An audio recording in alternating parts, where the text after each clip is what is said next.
Okay, ready to go? Welcome everyone to this session on behalf of the International Coalition for Sustainable Infrastructure, the UN Office for Disaster Risk Reduction, and the World Federation of Engineering Organization, Young Engineers, Future Leaders, Working Group on Climate Action. It's a long one. So welcome to this session. We are delighted to have an engineered theme session at the Resilience Hub because engineers play such a critical role in implementing sustainability, resilience, justice, equity in the built environment. So we want to recognize, as I said, the role of engineers, and we want to use this time today to showcase transformative actions that engineers can take, but engineers cannot really do that on their own. So we are actually including other actors in this conversation, policymakers, investors, insurers. So we have a more rich and diverse perspective.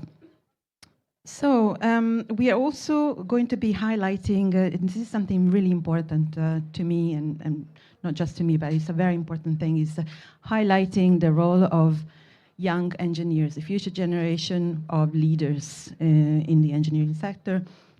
And we, in fact, like our co-hosts, the Young Engineers Future Leaders group, has been really instrumental in the design. It will be instrumental in the delivery of this session.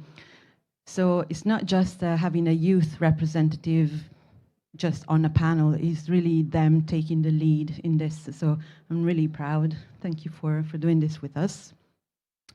Another thing we want to do is showcase tools that already exist for implementation of resilience. And so we will be using the principles for a resilient infrastructure that the UNDRR, the UN Office for Disaster Risk Reduction, has developed. And we'll just use it as a framework for our conversation. Right, so without further ado, I'm handing over to Michelle Micklem. She's a civil engineer at Tonkin & Taylor, and she's the co-chair of the Young Engineers Future Leaders Group. And over to you, Michelle, because she's got a very exciting announcement to make. Great, thank you, Savina. Kia ora koutou, hello. My name is Michelle Micklem, as Savina mentioned, and I'm very, very excited to be here to announce the Engineering Change campaign. And before I talk a bit more about that, we'll just play a video. If we could get that up, please.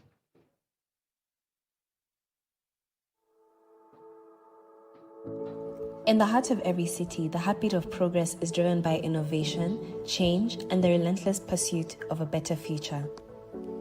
This is where you meet the engineers of today, the stewards of tomorrow, the catalysts of change. We are living in a world at a crossroads. Climate change, a crisis that knows no borders, threatens the very fabric of our existence. But there's hope on the horizon. We, the young engineers, are instrumental in tackling this global challenge head-on. We have the technical know-how, the ambition, and the vision to make a difference where it matters the most. We must leave no one behind. The message is clear. Our planet's future relies on our industry changing. We are critical in driving sustainable development. Don't just take our word for it. Let's hear from climate change makers. My message to young engineers is to be bold. I think you should not underestimate that influence you can have and really help us for a better future. If you want to save the world, it's the engineers who are going to be the front line. You can have a voice and get the confidence to be part of the solution. Make a difference, and it starts now. First, I salute you for choosing to become engineers. We will need you big time in the years to come to do the things we know work, to innovate and come up with new solutions where we can produce energy, electricity, without destroying the atmosphere and the climate. Your fresh perspectives are the seeds of innovation. You have the power to reshape the world. The Engineering Change campaign will empower a coalition of young engineers to steward sustainable development through capacity building and collaborative initiatives. Will you join us to engineer change?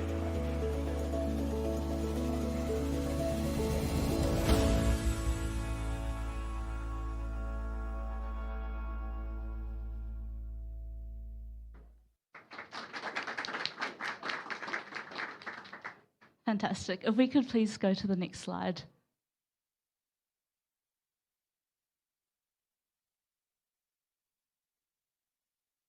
And the slide after that, please.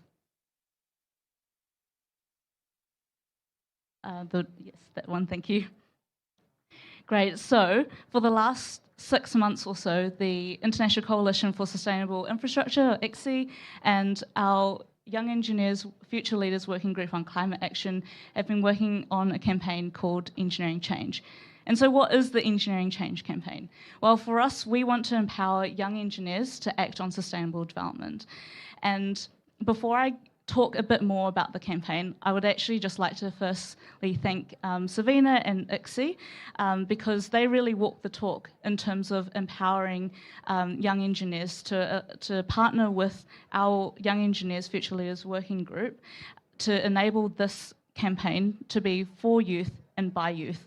And that is leadership that we don't see quite often, and so we're very thankful for this opportunity to partner with ICSI to deliver this campaign. So if we go into the next slide, please. I'm going to talk through about the campaign, the consultation that we did in the lead up to the campaign, our next steps, and the call to action. So the main objective of the campaign, as I mentioned before, is to empower a coalition of young engineers to act on sustainable development in workplaces, communities, and in networks. So what does this mean practically? For us, this is building capacity of young engineers. It's about finding the gaps. We know that there's a lot of work and there are a lot of initiatives that exist already, but we want to build on this and fill these gaps. And finally, we want to equip young engineers. So if we go to the next slide, thank you. So as part of this campaign, we undertook engagement and consultation. We sent out a survey in 3 languages around the world to find out more about the challenges and the experiences of young engineers, but also managers and organisations in sustainable development. And so we had responses from, 22% of our responses came from managers and organisations, and 78% of our responses came from young engineers. And we have released the report, which there'll be a link at the end of the slide, which you can have a look at more about the results from our engagement. But I want to talk through the key insights. So the 3 key insights that came out of the engagement process were that young engineers actually consider the challenges to implementing sustainable development to be more significant compared to managers. We also found that young engineers perceive additional training and upskilling to be significantly beneficial for them in terms of applying sustainable development practices. But we also found that tailored approaches are required across regions and across sectors. And finally, the 3rd key insight was that additional skills in sustainable development yield both personal and professional benefits for young engineers. So what are the next steps from here? In terms of the next steps, we have 2 things that we're doing. So we are looking to develop a program over the next 12 months to look at the gaps and to build a campaign around that. The second thing is we're looking to build a platform to connect young engineers. So most of the respondents from our surveys indicated that they would like to be part of a coalition of international engineers to be able to share, exchange knowledge and best practices. So to wrap up the Engineering Change campaign launch, we have some calls to action, and we'll start with for the young engineers. The calls to action for young engineers is to consider the challenges to implementing sustainable development to be more significant. Oh, sorry. Sorry, can we go to the next slide? Yes, so the call to action for managers and engineering organisations is to identify sustainability skills gaps and systematically address those through the provision of adequate resources and senior management support. It's also to rapidly integrate sustainability into business models and practices, allocating time and finances to identify alternative and more sustainable solutions, It's about rewarding innovation and sustainable solutions, creating meaningful opportunities for young engineers to shape the strategy and decision making as well. And also for both young engineers and managers, it's about looking at reverse mentoring and mentoring programs to empower young engineers as well. So are you ready to join us for the Engineering Change campaign? There's more information at the link, and we really encourage you to have a chat with us after this session to talk more about how your organisation or how you can support us with this campaign. Thank you. Amazing job. Thank you, Michelle. Thank you to the others. Too many to mention, but yeah, you also talk the talk and you also showing leadership. Thank you for that. Right, so now I mentioned before that we are using a framework that's been developed by the UNDRR. So I'd like to invite now Helen Ng, and she's a program management officer in the Infrastructure and Finance for Resilience Unit Partnership Branch at the UNDRR. So maybe actually, before we do that, Helen, if you can go to the next slide, please. Just briefly, these are 6 principles of this framework, the principles for resilient infrastructure resilience that the UNDRR developed. Is 6 of them, but because we've got only just a short session today, just to focus our conversation, we will only just specifically look at 3 of them. And so now Helen can talk us through those. Thank you. Thank you, Savina. So these principles, we have developed them with a number of stakeholders over 100 countries as well. So over 100 member states we've consulted. And also engineers were a big part of these stakeholder consultations. So working with ICSE, we actually all work together, and also the Institution for Civil Engineers, we have developed a set of interconnected principles. So these are the 6 principles. So the reason why we developed these principles was because in our engagement with countries, we realized that there were different understandings of what resilient infrastructure meant to each country, but also that the current infrastructure planning and design does not take into consideration the interdependent nature of infrastructure systems. So this really is an infrastructure systems approach that we have developed, and we hope that this framework will help guide the next generation of engineers, because of course we rely on engineers to provide safe and technical solutions. So we see engineers, designers, and planners as part of the stakeholder group that provides the resilience solutions. So UNDRR, our main goal is to support the implementation of the Sendai framework for disaster risk reduction, and of course resilience is our business. So we want to ensure that resilience is mainstreamed into everything that we do. So this means that for infrastructure, we would like to work with engineers to ensure that resilience is integrated into the design and plans and the construction of infrastructure. So with that, I think, I'm not going to go into details about each of the principles. They're quite, there are a set of key actions that support each of the principles. So I'll just maybe quickly share some of the goals for each of the principles so that can help guide and frame the discussion today. So we have a principle on continuously learning, and that's using data and information to update and understand insight into resilience. And then we have proactively protect it. So this is actually one of the principles that we will be talking about today as well. So this is how do we proactively plan, design, build, and operate infrastructure that's prepared for current and future hazards. Principles on environmentally integrated. So how do we work positively and to integrate infrastructure with the natural environments, and this is also one of the principles we'll be talking about. So how are we using nature-based solutions, local resources for building infrastructure? Another one is on socially engaged. So how are we engaging all of the community in terms of participating in the development of infrastructure? We have a principle on shared responsibility. So this is really how do we work together to share data, to share the benefits for building more resilient infrastructure. And then lastly, on adaptively transforming. So how do we adapt and transform to ensure changing needs of infrastructure? So those are the 6 main principles. Maybe I can share just a few examples of the 3 principles that we'll be focusing on. Next slide, please. Next slide.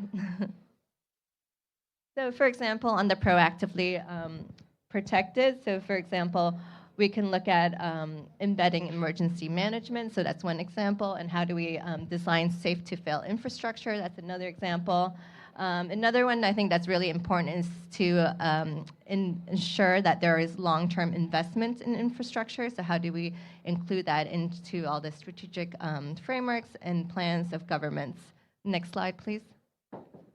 And for environmentally integrated, as mentioned, this is really focusing on how do we work with the natural environment. So this is nature-based solutions, integrate using local resources. Next slide, please. And then for adaptively transforming, this is how do we develop flexible management solutions, but also enable capacity for transformation. And I think this is really these are 3 of the ones I think we should focus on for today's discussion, because I think that applies the most to the engineering community. And we really do hope that these principles could be used as a guide for the next generation of engineers. And we're also looking to develop some training around the principles for resilient infrastructure. And here at COP on the 5th, starting the 5th, we'll be launching the global methodology for infrastructure resilience reviews, which does include the principles for resilient infrastructure. So as part of that, this is really looking at the whole systematic approach of how we look at infrastructure to ensure that resilience is incorporated from the very beginning. So. Thank you so much, Helen. And now we got a bit of a change of plans, but we want to make space for a quite special guest that is joining us today. I'd like to welcome Mayor Dijkstra, Sharon Dijkstra, Mayor of Utrecht. We invited her because policymakers are such an important actor, and we think engineers are not really interacting with policymakers as much as we should.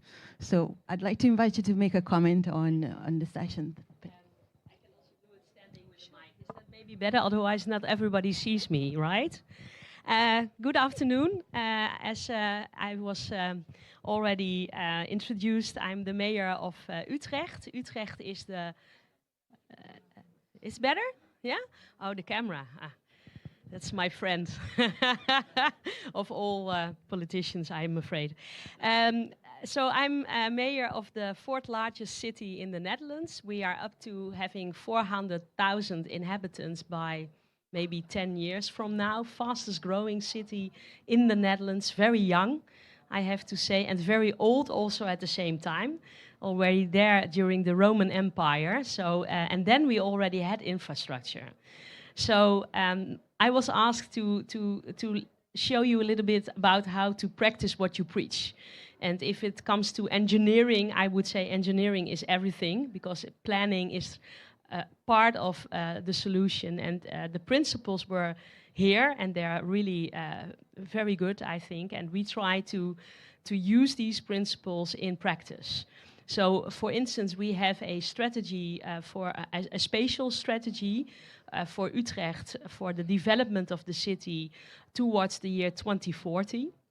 And we include not only sustainable mobility and infrastructure, but also how we build the houses, how we integrate adaptation, how the heat stress, which is an important subject, is integrated in our plans, and also a social part of things, because it's not only about technology and engineering, it's also how to connect with people. So this is our whole plan.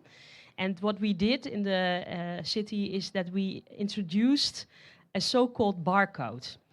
Since we are the fastest growing city in the Netherlands, we need to build a lot of houses extra. And we decided that that can only take place if all the infrastructure, if all the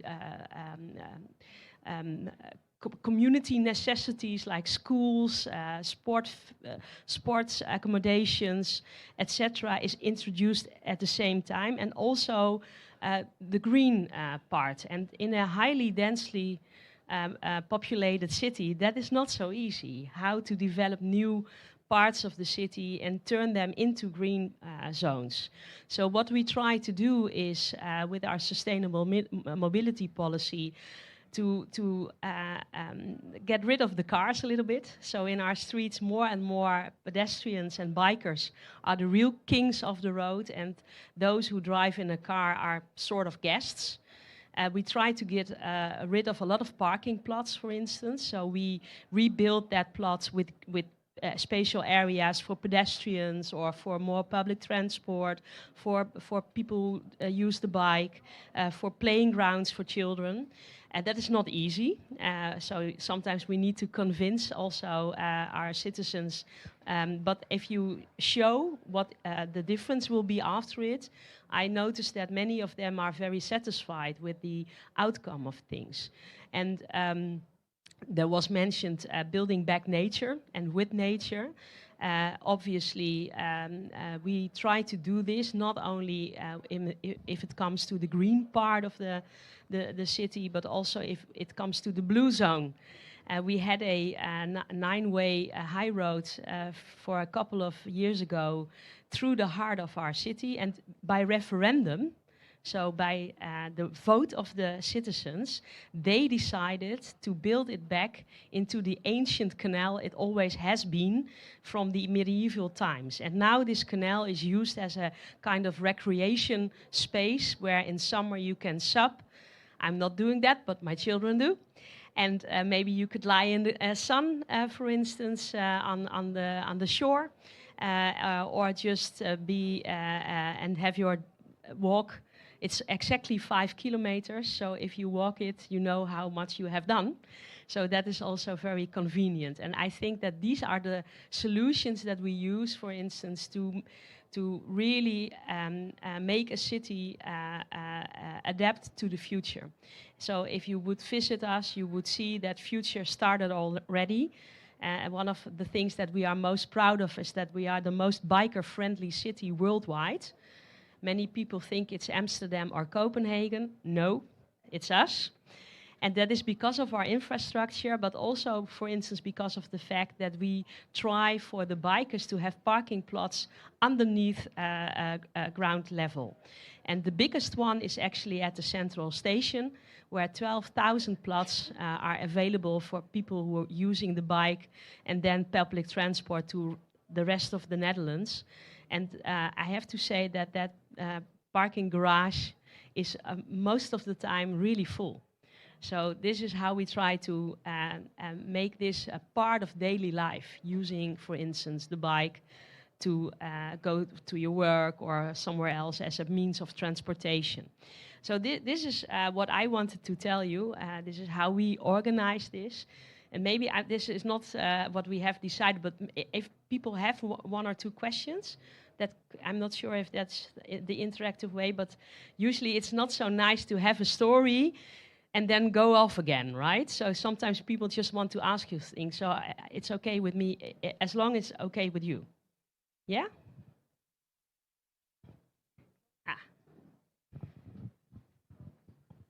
Thank you. Raffaele Della Croce from Imperial College. I actually happen to live in Paris mostly of my time, between London and Paris, but mainly Paris. And Paris has been going through a radical revolution in terms of cycling and the green aspect of what the mayor has been doing over the last months. That has been radical, has been welcomed from half of the population, and the other half is actually complaining a lot about it. How do you go about into these changes? I don't know if in Holland there is a different perception about cycling. In France, it's something which was there but was not there up to this level. But clearly there are consequences of people commuting into the city, which are complaining to the fact that they need to use the car, and that's the part of the society which doesn't live in the center of Paris going to pay the price of actually these green policies. How do you How do you tackle that? Well, I have to say that, for us, cycling is part of our culture. So every child in the Netherlands learns how to cycle when it's 4 or 5 years old without actual extra tires, right? So you have to really balance. And I think that that is one thing. The second is that the city of Utrecht is very progressive. So I have sometimes hardship convincing people, but not so much because the majority of them is really convinced already. But I have to tell that I know Anne very well, Anne Hidalgo, the mayor of Paris. And yes, we face sometimes the same situation, that there are people within our city also who are depending on a car, for instance, who culturally want to own the car. And then what we try to do is convince people that, for instance, sharing a car is maybe also a kind of solution. So we see the sharing of cars really rising, and that's also an economical beneficial for them because owning the car costs them a lot. So we try to support the good changes. And sometimes people are also angry with us. But at the same time, what is more or less a bit ironic is that those people who like the cars the best usually are the ones who cannot afford the cars the best and suffer from the problem of polluted air the most. So we try to not have the discussion during the lines of climate advocacy, but on issues of health, on issues of economic share and a just transition. So this is how we try to sneak through and taking as much as people on board as possible. And if you are not able, for instance, to buy a bike for your child, you get one from us. These kind of programs we have.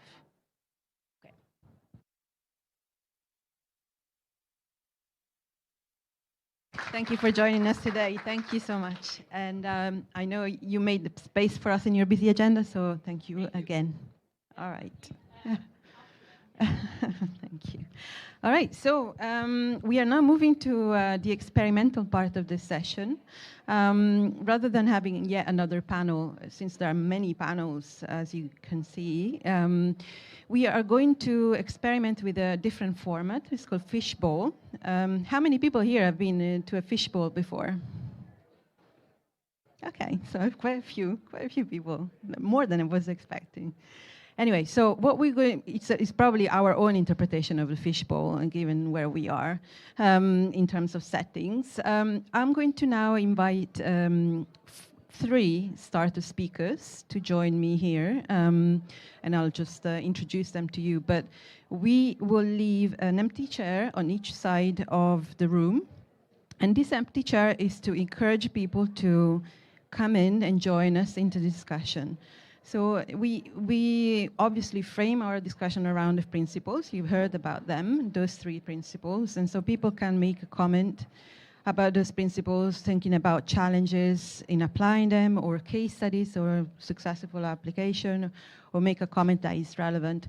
You can also, people who want to join us and make comments, we do have a few discussants lined up who will then be sitting on the stage, on the chair on the stage, and then we would see some movement in people kind of taking different seats. So that's part of the format that we're using to just really be more inclusive, to have a bit more of a diversity of voices. So if anyone from the audience would like to join us on the empty chair, please, come towards the stage and then take a seat. And then any comment should be really short. Introduce yourself, make a short comment, a minute or so that we can make more space for other people to contribute to the discussion.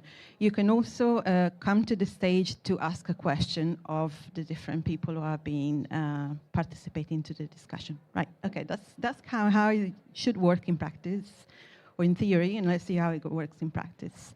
All right, so just introducing the first 3 start speakers. So we've got Michelle already sitting on the stage, and then we got Alkarim Govinji, Head of Public Affairs at DNV Energy System. Welcome, Alkarim. Please take a seat. And I'd like to invite Alyssa Legenza, CEO and founder of Athena Analytics and member of the UNDRR Investor Advisory Board. So I'd like to ask you three to just make initial comments on the topic of this conversation, the three principles. So what does that mean for you? How you've applied it? What are the challenges? What are cases of successful implementation? So I'll just start with Michelle, if that's okay. So there are empty chairs. Once they've done doing their initial statements, I'd like to invite others to come into the discussion and contribute. Great, thank you, Savina. So I guess in terms of the principles, there are three that we're talking about: proactively protected, environmentally integrated, and adaptively transforming. And I would like to talk around principle number 6, adaptively transforming. And there are three areas which I think that we, as the infrastructure sector, need to look at doing some more work in. And firstly, that is about reiterating the inclusion and meaningful inclusion of early career engineers, particularly at the infrastructure strategy and policy and planning stage. And we want to do this meaningfully as well. So by that, I mean also building the capacity and skills of young engineers, the right skills to enable them to effectively engage. It is a critical moment for our industry, and we need to ensure that there's intergenerational equity in the work that we do. The second point is around having breaking down the silos and having a systems approach in terms of our infrastructure planning. We need to make sure that, for example, if we look at the transportation sector and the water sector, making sure that at the very early planning stages that we are collaborating and working together, because otherwise you're going to get a situation where perhaps you have a large transportation project, but then a couple of years later you're going to dig up this new cycleway or new road in order to renew your utilities underground. And we don't want to we don't want to do that, because it's a waste of materials, it uses finances, and it's very disruptive for society as well. And the third point that I want to make is that we need to incorporate mitigation, adaptation, and resilience in terms of the work that we do in infrastructure together, rather than just focusing on one. And that goes back to breaking down the silos between sectors. I want to leave you with two statistics. One's from my home country of Aotearoa, New Zealand, and that is, in New Zealand, flood protection schemes provide over 11 billion New Zealand dollars in direct benefits a year, and this is over 5 times the capital cost to replace them. The second is an international study from the IEA, finding that by 2100, the potential financial impact from flooding is approximately 1.2% of total energy infrastructure asset value. And in one case study that they found, it was shown that the cost could be 4 times higher than without the installation of flood defences. So this is where we definitely need to look across sectors, but also not just at mitigation, but at adaptation as well. Thank you.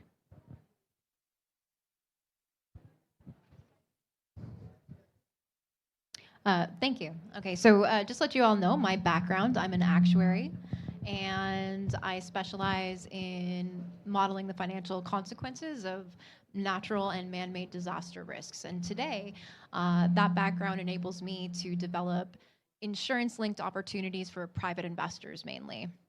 And when we think about, if I was going to explain to a young engineer how important their skills are in the context of insurance, it may be the job of an atmospheric scientist, for example, to discover the frequency of, let's say, tropical cyclones. But it's the job of the engineer to tell us if and when a tropical cyclone were to occur, how severe these events could become from a financial perspective. And so that's really important for informing my work for investors, for pricing disaster risks. And if we look at some recent examples, the devastating consequences of wildfires in US, Canada, and across Europe have actually been mainly the cause of power line failures interacting in a negative way with the environment. So if we were to have engineers really focused more on this from an environmental standpoint, we can actually seek to reduce the risk of wildfires greatly and therefore reduce the risk of future financial losses.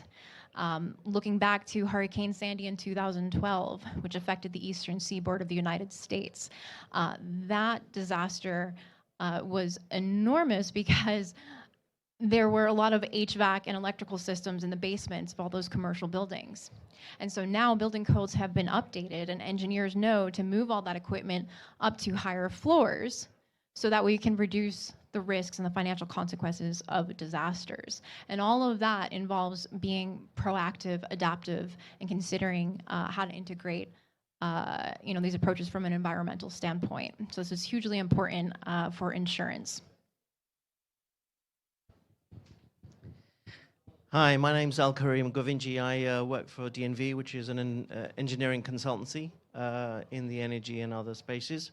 I think all of these principles are fantastic. And in many ways, when you look at the practical deployment of energy assets, for example, whether it's a wind farm, whether it's a electrolyzer for hydrogen, whether it's pipelines, so any of these technologies that we deploy require engineers, of course, and the heart of what DNV does is an engineering firm. So everything you guys do and the engineers in the room do are very critical and central to everything that happens. And I think the example I want to give is around the first one here. When you think about the building of an asset, right, from the kind of planning stage to the design phase, to the construction of it, to the operational of it, and then to decommissioning it. And in that whole process, there are, of course, resilience elements that are required within those. Now, the problem that we face in trying to bring a consistent way of doing all of that is that different firms do different parts of that often, right? It's not that one firm does that. So we might support a customer around the front end bit, for example. Someone else might actually build the stuff and construct it, and someone else might decommission it. So to apply these principles, you need all of those principles to be applied consistently throughout every single company that does this. So where does that responsibility to bring these principles come? Is it with the customer who's employing all of these different firms? Is it with the firms themselves? And I think there's a couple of things maybe we can think about. The first thing is that perhaps there's more collaboration. The point of collaboration came up, that as you go through one phase to the other, there needs to be a handover and an explanation of where the resilience was integrated into the process, and the next firm can pick that up. And finally, I think there's perhaps a role here for standardization.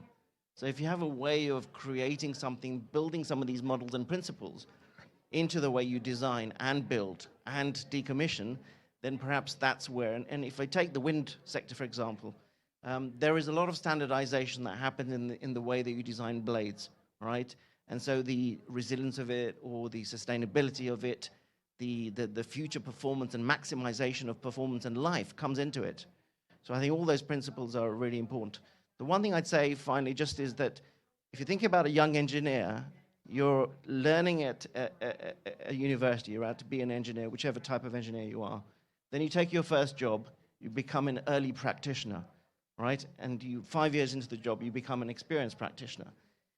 And some of these principles, the question is, where in this process does it come along? And does it happen throughout that whole journey? And that responsibility sits in academia, it sits in the company that employs you, the next company that employs you. So there's a need also for these kinds of principles to be embedded in a number of organizations as well. Thank you so much. So you will have noticed our people on the stage have dynamically changed. And we do have a question. Hello. Test. Hey, my name is John Painter. I'm a law student at the University of Miami School of Law, and obviously Miami is a very vulnerable city to climate change and other issues. And one of the things that we're interested in is financing infrastructure changes. And a panel I attended yesterday, they spoke about the fact that the financial markets aren't properly recognizing the cost in risk and the benefits. Is there a way that the insurance industry can help price that in for us? This is always a question we are continuously asking ourselves, right? How can we quantify the risk? How can we also quantify, even more difficult to quantify, is the benefits of resiliency adaptation measures, right? So one of the things that I'm really interested in is figuring out how we can all agree on how to quantify the risk and the benefits of adaptation measures, and then hopefully turn that into what is commonly referred to as a resilience rebate. Okay, so if you are implementing some of these adaptation measures, perhaps that money can either go back to policyholders, so people start to appreciate the benefits of risk reduction and resilient infrastructure. And over the longer term, the idea is that financiers and investors will be more motivated to participate in these opportunities. Even better yet is that the resilience rebate can actually go further to serve the funding of the construction around these infrastructure resilience adaptation measures. Not to go on and on, but also we're seeing the rating agencies, for example, start to score at a sovereign level different countries' exposure to climate change risks.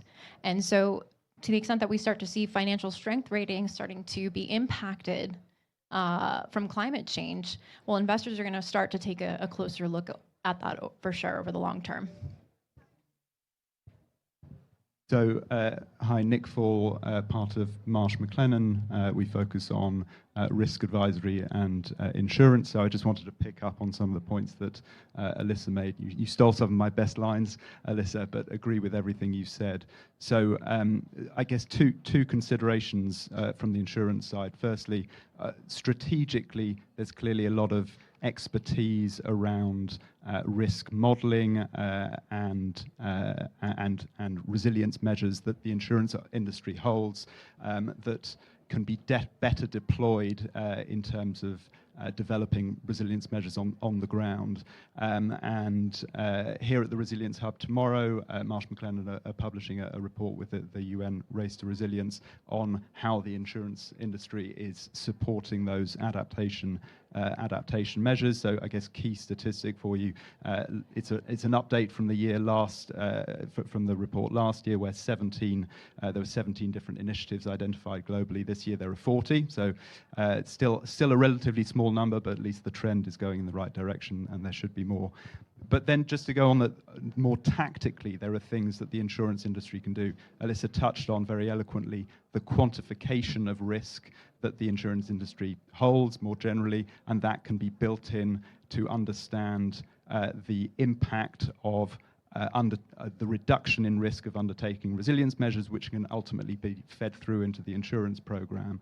But there are also new insurance products, so parametric insurance, for example, can pay out much more quickly than traditional insurance, so give relief to communities and that need those funds directly. Also, there are Build Back Better schemes. So when there has been an event, the part of the payout is there identified in order to rebuild resiliently. So there are mechanisms that the insurance industry can support even more directly. Kia ora everyone, Jonathan Pooch from DETA. We're an engineering consultancy based in New Zealand and Australia. I guess I just wanted to pick up on a couple of principles. I think the principles themselves are fantastic, and I think as engineers we all understand them because that's kind of what we do. For me, proactively protected is about being proactively planned. And I think, again, planning is kind of engineering 101. But I think in the world of a new energy system, particularly thinking about renewables coming into an electricity-based system where we're going to have a lot more intermittency, a lot more challenge, there's actually different stakeholders that we now need to engage in the conversation to be proactively protected. So we need to make sure that we're involving end users, particularly in that. We're doing quite a lot of work with electricity network companies at the moment, and they're having to talk with end users in a way that they've never had to have a conversation with them before. So, they need to understand more about their plans, or maybe we've got this distributed generation or distributed batteries that are now coming in to their electricity system. So our whole definition of what resilience means electrically is now very different. And I think the key thing for me from an engineering perspective is identify the stakeholders. There are probably more of them than you think, and make sure that you engage with them in a way to understand what that resilience means to them, because we will be judged by them, not by ourselves, not even necessarily by the funders. We must get ahead of some of those things and have those conversations in a proactive way. Hi, thank you. Yeah, I think I'm going to switch gears a little bit here and take more of a sectoral approach. My name is Ju. I work for the International Union of Railways.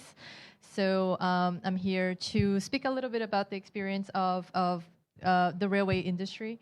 And the principle we chose was to address was environmentally integrated. And obviously, I think all of them are relevant and all of them are applicable to the rail sector. But I was really interested by what Mayor Dijksma said a little bit earlier on, building back nature and building back with nature, and I think that's something very close to the story that I wanted to tell today here about the railway industry, because as the railway sector. I don't know. I'm originally not from this sector. I've come to work with us last year and come to realize how big of land owners rail companies are, and it's a massive amount of land that is owned. Even though railways, for transportation, they're a very frugal mode of transport. They own all this land, and we are also responsible for managing all of it. And I think for many years that has been seen as sort of a more of a liability, because it's something that it needs to be managed. You need to take care of the vegetation, make sure that you're taking care of wildlife to avoid accidents, and it's also a point of where we get where we see the vulnerability to weather, extreme weather events. And so right now in the sustainability unit at the UIC, what we are doing is trying to work with these companies to accelerate on this perception that has been growing within the rail community, that actually all these habitat that we have to manage, all this land that we have to manage, they're not liabilities, but actually an opportunity to transform them into something positive, into something that will improve biodiversity, and that's and that comes with its own set of challenges. Obviously, there is right now a lack of data. We don't collect enough ecosystem data. We don't know how to collect them, how to use them. There is also lacking capacity, for instance, in understanding the importance of biodiversity and how that can be something positive for rail companies and not just a liability. And but we are working on that, and I think someone brought up the importance of standardization. UIC is also a very technical organization, working in developing technical standards, and it's something that we want to do moving forward for biodiversity management as well, so that our companies can have a platform where all the stakeholders along the value chain, be it the operator, the infrastructure managers, the constructions, the environmental auditors, they can work together to systematically make sure that we are using our lands as something that promotes biodiversity. Hi, I'm Ryan Kolker from the International Code Council. We develop model building codes and the tools that support their effective use, really to advance safety, sustainability, and resilience in the built environment. And particularly for engineers as the experts in the design of buildings and infrastructure that really support climate mitigation and climate adaptation, you really have a responsibility to use codes for your projects, but also advance and support their widespread adoption and use in the communities that you work in. So really wanted to give a call to action to support the Buildings Breakthrough and the supporting initiatives like one that we're leading around building capacity for sustainable and resilient buildings, which really focuses on code advocacy, code use, consistent with the race to zero, the race to resilience, and really driving policy changes through codes that really set those minimum requirements of what we need to address our climate goals. Thank you. Hi, everyone. It's on? Okay. Hi, everyone. My name is Michaela, and I'm a water engineer. I'm also part of the same group as Michelle. So I think I just wanted to respond in reaction to some of the things that other people have been saying. I'm getting the feeling that when we're talking about infrastructure here, a lot of us are talking about hard, great infrastructure, like buildings, transport systems, and I want to redefine how we talk about infrastructure, because I think we mentioned earlier about nature-based solutions, but we very much glossed over it. There aren't many codes or standards for nature-based solutions, but actually they tackle all three of these things. I was talking to someone at the Indonesia Pavilion this morning from one of the big energy companies there, and they've started doing a mangrove project, which obviously tackles proactively protecting by improving their flood mitigation. It's also environmentally integrated by increasing biodiversity and creating wetlands for species. But he was also working with the local communities to help them to increase their farming. And it also is, I don't know like how the system works, but they have like an energy system related to the mangrove system. And I think when you broaden your thinking about what infrastructure is, what an asset is, and how you measure the co-benefits and the different things that you actually want to get out of it, that you actually create better, more resilient infrastructure. Yeah.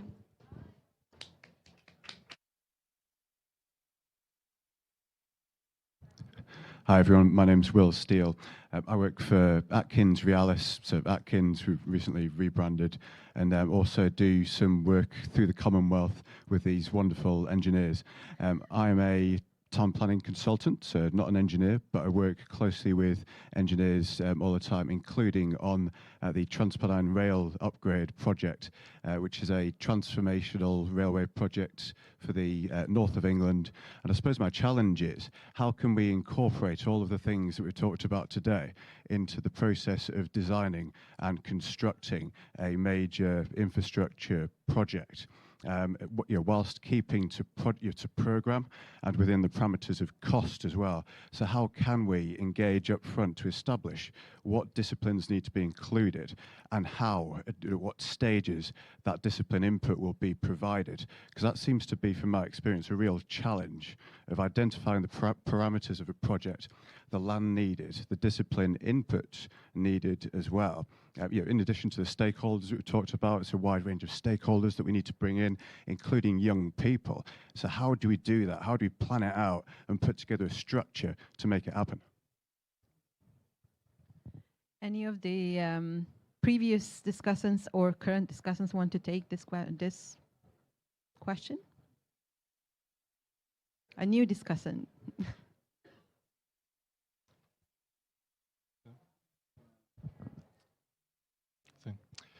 Hello everyone, my name is Kyrios Kostos. I'm a bridge engineer at AECOM and also a co-lead of the Young Engineers group together with Michelle and Mikhail, who just spoken, a member of our group as well. I think throughout this event we talked too much about kind of new construction projects and new build. I think what I don't talk enough is about asset management. And I think the hard truth is that even in advanced economies, we don't invest enough money into maintaining our current infrastructure.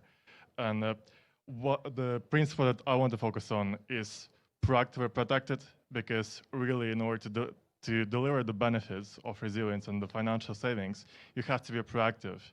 And in asset management and how we deal with infrastructure, often organizations are quite reactive. So I think in terms of quantification of benefits, it's very important to talk about the cost of inaction.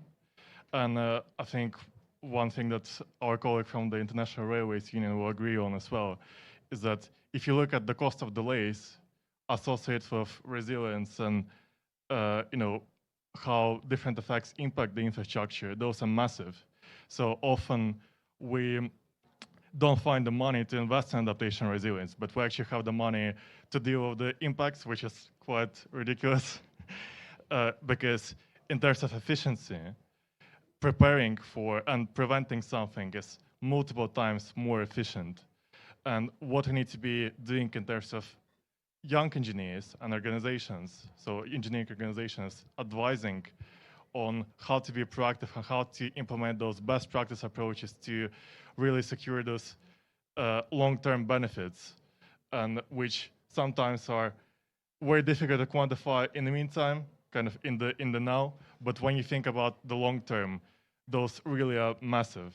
So let's think about the current infrastructure as well. Thank you. Just following up on this comment and responding to your challenge, this long-term view, this long-term vision, which is completely absent on a political scene, I think is reflected also in university. I'm from Imperial College. I'm an economist, not an engineer, but we try to our center to work with engineers on this type of issues. So to make an example, we've been working on the water sector, water management, and to present the issues to a financial sector sort of audience, we did have the engineering school coming and explaining what a water cycle is, what a water management infrastructure sort of solution could be. And that is a way to collaborate, because it starts with university, it starts with this mindset where we need to bridge these silos, and I think it starts there. It gets into this kind of discussion, the ICLEI sort of collaboration through the stages of the project.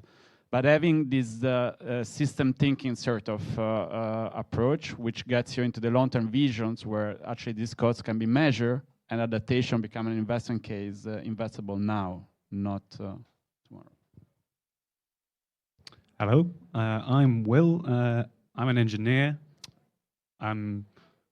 Don't know if I class as young, but I'm not about to retire soon. I had planned to talk about some of the others, but I sort of want to reflect on what I've heard from Michaela, and sorry, I didn't catch your name, Raphael, at the end. I know as an engineer, we love answering questions. I know that for sure. We're really in our comfort zone with analysis models, forecasts, and getting the right answer. And I don't know if we stop long enough to challenge the question that we've been given. And I sometimes find when we talk about resilience of assets, we're very quickly looking at the shocks that are going to affect it and the extent to which it's going to be functional after those shocks. But I think we need to start asking more broadly, to what extent can our asset contribute to the other systems that underpin a resilience of a community, like the natural systems, like the social systems. And I think it goes beyond just, we quickly think of nature-based solutions, but it's also about jobs, creating jobs for local communities and ensuring that we have enough social equality that it doesn't undermine the resilience of a community. So I'm keen to hear whether that resonates and how we can help build on that. Yeah, I think just building on that and answering perhaps Will's question for earlier, I think, and the challenge I would give for young engineers is the future of engineering is different. It's not the same as it always was. We're going to need to be creative. We talk about at our work, it's creative engineering. Now that's actually quite different to what engineering has been historically, and curious engineering as well. And I think answering the question around which stakeholders we should engage with, what the system should look like, are we asking even the right question? Are we solving the right problem? That's curiosity. And I think to build a career around creativity and curiosity from an engineering perspective is really cool, but that's actually what the world needs to deliver what we need to do. And I think that's the challenge in front of all of us. Okay, I'm from Spain. I'm also an engineer. And another topic that I want to introduce, we work in a startup in the energy planning, urban planning. And I think that now another problem that we have is the relation between systems, the distribution of the systems, and that complexity that also the thing is that the open source of the different softwares, the problem that we have when you have different systems with different software, with different, so you have to start to learn each time, because the systems are changing every time. So in our startup, we started to work a lot with open source systems that are continuously operating, improving. There are a lot of community. So I think that it's really important also for the engineers to communicate, as Sabina says many times in another speakings, that we have to communicate not only our project, that is also difficult normally for engineers to communicate, but also between all the sectors to communicate with the electrical or heating systems, because we have also to electrify in the cities, all the data, how to communicate it, how to manage all the data between all the sectors. And I think it's a big, huge challenge in the urban sector, I think. Thank you for your comment, and thank you for joining the session. I'd love to continue going in and out. This is really starting to flow, but probably we'll just have maybe time for one last comment, and before we close, Angelus. Thank you for that. My name is Angelo. I work with a lot of the young engineers on this panel. I just wanted to say there's many points that I wanted to pick up on during this discussion, but I think that's the beauty of the fishbowl, that other people come in and respond to other people, and I think that's very valuable. I'd like to briefly touch on the power of the individual when it comes to this conversation, because I think we've been talking about engineers and financiers and landlords and consultants, all of these things, but ultimately it's very easy to say, engineers need to do this or financiers need to do this. I think because of how complex and intricate this problem is of introducing resilience to our way of work, it does come to people like us on a day-to-day asking the right questions, because yes, we do need the engineers to come up with the solutions, which will then inform the investment decisions, which will then influence the landlords, which will then influence the planning authorities, or whatever sequence of interactions we will have. So I guess my concluding remark for this would be that we do have the responsibility to keep asking these questions. We do need an engineering change across this value chain and across asset types and access and all of these things. So, it matters to keep the work going after this and actually the principles on our day-to-day. So, yeah, thanks for the opportunity. Thank you for this. It's a perfect way to conclude. I think this is a kind of micro sort of ecosystem of the complexity and the number of stakeholders that need to be involved in the conversation. This is kind of a bit of an experiment, but I think it's quite a realistic, simulation of the type of people actually need to come at the table, and they normally are not at the same table, or maybe there are different tables in different rooms, like we are here, I suppose, in the COP. But thank you so much to everyone who participated. Thank you for going with it and be adventurous with this new format. Thank you for, Resilience Hub for hosting us. Thank you for all the people who actually made this possible, young engineers, future leaders, primarily doing all the heavy work, UNDRR for co-hosting this session, and I look forward to continuing the conversation.